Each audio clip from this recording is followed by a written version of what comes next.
سلام بر بچه خفن کانال یوتیوب، خیلی خیلی خوش اومدید به کانال خودتون، یعنی آیتی دود.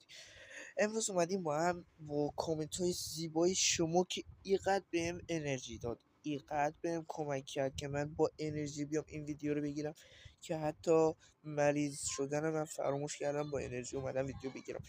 دم تک تکتون گرم که منو حمایت کردین، دمتون گرم. عشق منید، بزنید برید سراغ ویدیو. لیتس گو. خب بچه، قراره که اتچمنت حرفه‌ای خود اسنایپ و بسیار تحقیقه. البته نه اینکه از کسی هست که برم اما زیاد گشتم و زیاد پیدا کردم. کل اصلا خود ویدیو هم دیدم، ویدیوش دیدم اینو خیلی طرفدار داره، اونو خیلی طرفدار داره. از این ویدیو دیدم، ولی بعد اومدن امتحان کردن، نه ویدیوها به درد نمیخوره.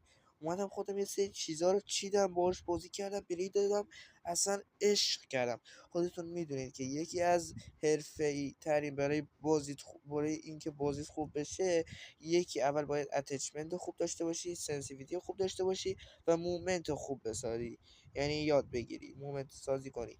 آره، خلاص اینجور چیزا اومده همشون رو تک به تک از صفر تا صد بهتون توضیح بده. تا آخر ویدیو با ما باشید. لیتس گو. میریم قسمت مولتی. اولی که از مولتی شروع کنیم به قسمت لودات میریم، گانمون رو انتخاب میکنیم. گان حالا مثلا بچه‌ها داخل چیزتون بگید، داخل کامنت ها بگید که چه گانی دارید با اتچمنت همون گانو. مثلا دوئل اوسیوسه من گذاشتم دیگه. بعدی اگه کسی خواهد دیزاین بزنم براش، اوکیه دیگه. به هر حال هر چیزی که هست شما بگید، من براتون میسازم. اولی که بچه ها داخل این قدرت ها که میان، سعی کنین اینو باز کنین، این خیلی بهتون کمک میکنه بعضی وقتا. آره، این میتونه همه چیز حل کنه، البته که به درد بعضی نمیخوره دیگه. اینجا گفته صد، اگه بتونی اینو باز کنی که اصلا نیاز نداریم.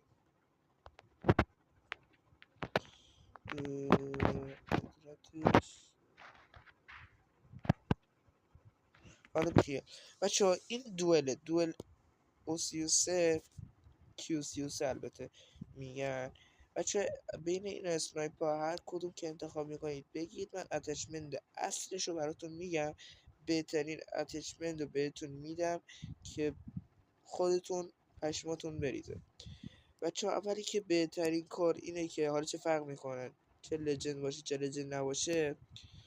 من برای قشنگی لجند نداشتم، اومدم دایموندش کردم. دایموندم خیلی قشنگ خوشم میومد، یعنی زیبا بود به نظرم. بچه ها این سنسی که سنس حالا بعدا بهتون میگم. الان این قسمت یه لحظه. خب عزیزم ببخشید یه لحظه، صدای مامانم بود، گفت که بیام، کارم داشت و رفتم و زود اومدم. البته میدونی که اتاق گیمینگ و اینجور چیزا رو میذارم من از همین گوشی که تو خونه نشستم، هر جای خونه که بشه یه ویدیو میگیرم و تر میکنم براشون میذارم. خب دیگه بچه ها، یه کاری هست، این تنظیمات، این قسمت این بالا دقیقا اینجا، این میتونه شما رو مثلا چی بهتون میگم، من الان کلا صفره.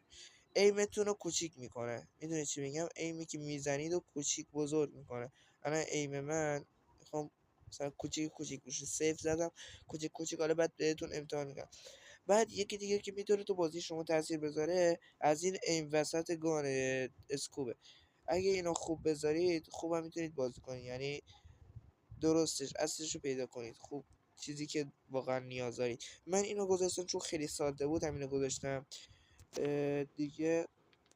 اینا هم که چیزای الک بلکیه، چیز خاصی نداره. اینجا قسمت ارنگو و دایمونده. خب اینجا اتچمنت آجی، اولی که اتچمنت ته دسته میخوای بگیری، اینو بذار، واقعا خیلی کمکت میکنه. اولی که برای رنجش خیلی قویه، رنجش هم برای اینجا ببینید، رنجش خیلی زده، رنج 99 خیلی خوبه، کمک میکنه.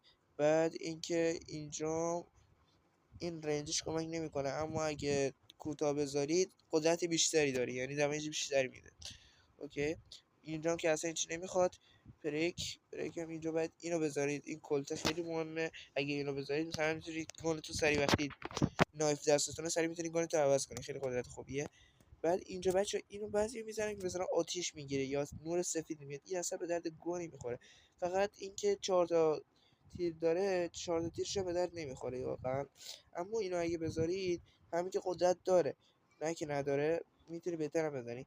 یکی از این لیزرها بذارید دیگه اوکی. اسمش حالا من بلد نیستم اسمش اگه بذار اوویسی احتمالاً باشه. اوویسی لی... لیزر احتمالاً نوشته.